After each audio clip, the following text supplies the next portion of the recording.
আমি আসলে কারো নই, আমার কেউ নেই, আমার কথা শোনার কেউ নেই, আমার কষ্ট বোঝার কেউ নেই।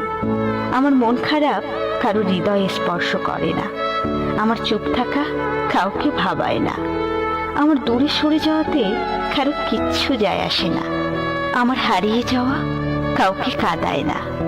আমি শুধু আমারই, আমি ছাড়া আর কেউ নেই। দিন শেষে আমি আমার, না আমার কেউ, না আমি কারো।